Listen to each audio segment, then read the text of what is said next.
So, Alan, you're from Nonster. Worked there for 6 years, you told me. Yes. And what do you do? Well, I head up everything digital, so all the website stuff, everything on social media, and now looking after gaming as well. I always say it's all the cool geeky stuff. Cool. So you have the fun job. Yeah. Cool. And how long have you guys been focusing on social media in general? Well, for us as a business, we don't advertise traditionally, so creating content and making really cool stuff is pretty much what we've done from day one. Social provides a microphone. It's a platform for us just to talk about cool stuff. And I think one thing that we learned a long time ago is it's not very cool to talk about yourself. It's always cool to talk about other people. So we've got great bands, athletes, events that we get involved in, and social media is just a way that we can talk about them in a really cool way. Cool. And do you find it? We experienced that a couple of years ago. It's really easy to get your voice heard in terms of reach.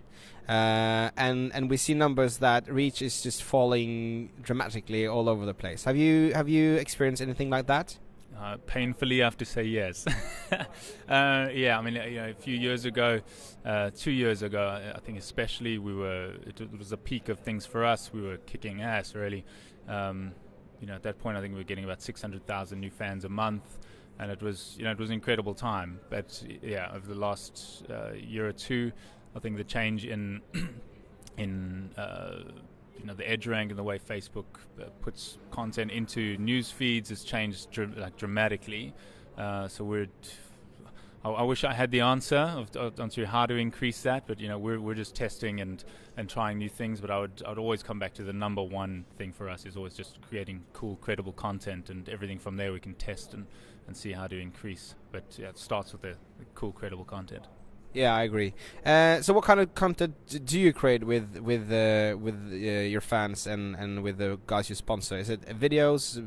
Is it pictures? What kind of content is it? Videos and pictures, I would say.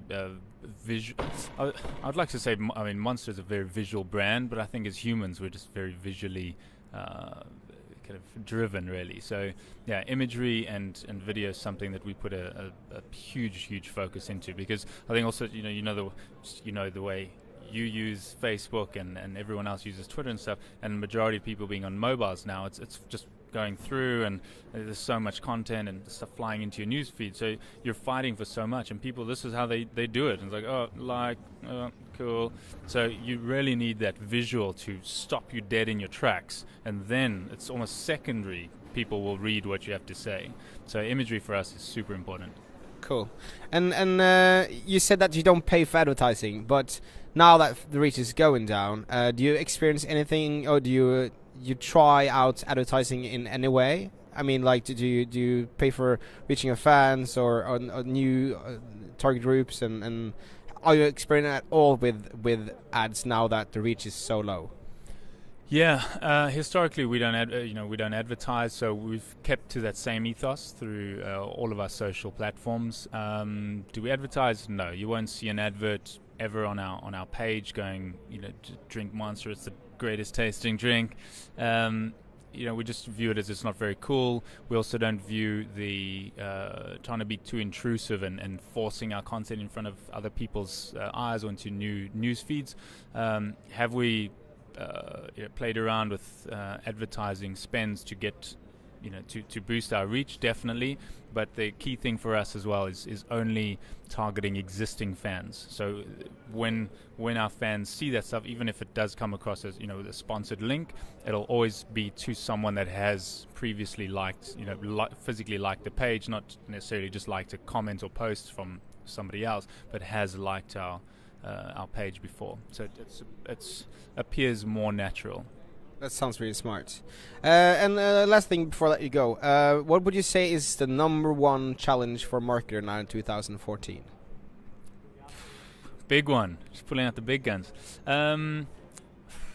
I think it's the same thing that's been the last few years, is fighting through all that noise. It's so many brands doing things, and again, just using that image there of people's news feeds. That's the most valuable real estate in the world, I'd say, someone's news feed. But you're fighting with your friend that just had a baby, your girlfriend's birthday. So there's all of these things. There's always going to be a cat video in there somewhere, and that's what you're fighting with. And it's someone had a shitty day, someone had a great day, someone's birthday. So that's the news feed. So you're trying to get into that and be in a very natural and cool, credible way. Because the last thing, in my eyes anyway, and I think as a cool brand, for us, we view ourselves as the cool kids. And see, that's exactly it. You got to fight with the noise to get your stuff through. But I think that comes back to creating the credible content and viewing it like that. If you're not cool enough to be in amongst your friend's new job and your sister's new baby, then that's you're going to be fighting with that. So yeah, the number one problem is trying to cut through the noise of everyone else fighting to be in people's news feeds. Cool. Thanks. Cool. Awesome.